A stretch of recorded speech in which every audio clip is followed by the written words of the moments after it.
I mean, my point is that none of these issues would come up if this was a domestic matter, because then the Constitution comes in, the Bill of Rights gives a certain level of protections for citizens and people in the country that don't apply on the battlefield outside the country. But I think if you go through the memos that have been released by the Justice Department, you can see exactly what I think is permitted and not. So I think, I think the hardest question is waterboarding. I think a lot of the other things that the CIA proposed that we approved were not close to the line, in fact. And I think in some ways the current government might be drawing the line too far in the other direction, to the point where under the current policies, I understand it, the government's not even allowed to offer benefits and plea bargains to people who cooperate. They can't guarantee to put you in better treatment, give you better food, or give you a better treatment in the trial process if you answer questions, which I think is a terrible mistake, and at odds, in fact, with what we do in police stations all around the country every day. So I think, but obviously, I think physical abuse is you can't engage in physical abuse, and I think that's where I would draw the line pretty much. What about so waterboarding? That would be legal. I mean, what about loud music?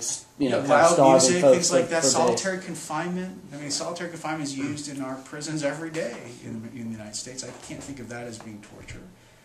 I'll tell you, the reason we thought about waterboarding in the way we did was because we tried to figure out what its effects were, and we saw that 20,000 American military officers have undergone it as part of their training, and almost none of them, like something 0.001%, ever suffered anything from it.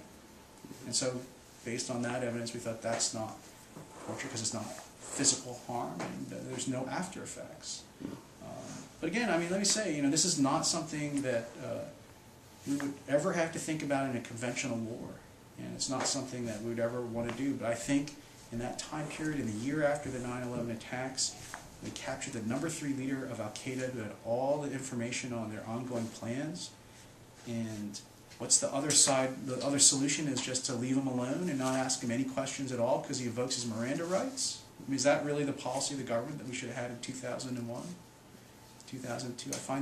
I find it hard to believe that President Gore would have done anything differently. We have time for one more quick question. Hi, I'm Lisa Province with The Hook here. On a personal level, how is it to be referred to as the torture memo author? You can't control what people are going to call you. That's certainly one thing you learn from events like today with protesters. But on the other hand, I do feel it's my obligation as someone who worked in the government to go out and explain why I did what I did and decided the things that I did. And I do think I, owe that as a government official. And if that means that because of that I'm going to be the target for a lot of criticism, so be it. I mean, we live in a democracy. If people disagree with the choices we made, they can.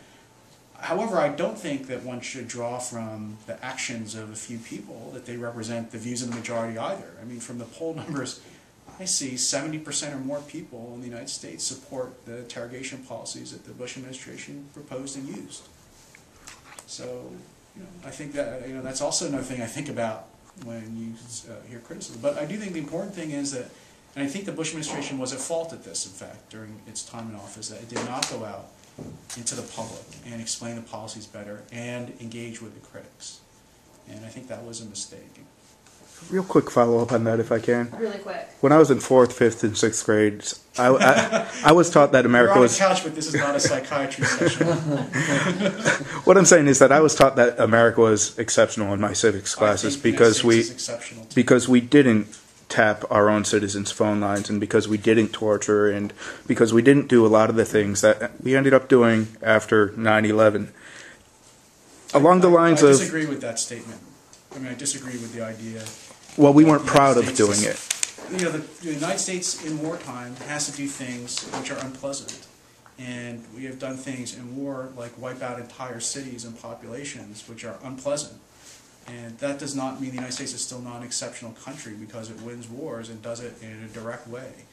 And I think that the United States today is an exceptional country. That's why there are more people who want to come in and we're happy to let anyone who wants to leave, leave.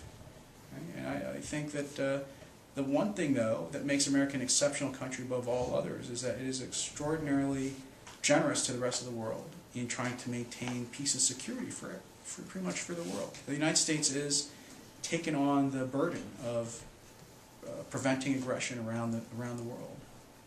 And I think it's taken on the extra burden now of fighting Al-Qaeda and terrorist groups, which pose maybe even a greater threat to other places like Europe than us. And that causes us, because we're in war, to have to make unpleasant decisions. But it's not because the United States went out and sought them, it's because of the 9/11 attacks were thrust on us.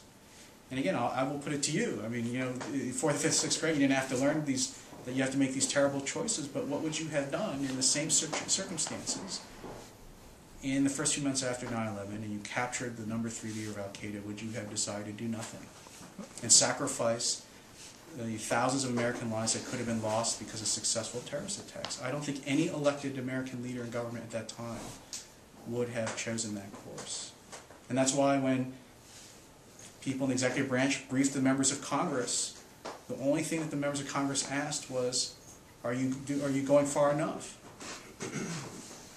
Thanks very much for your time today.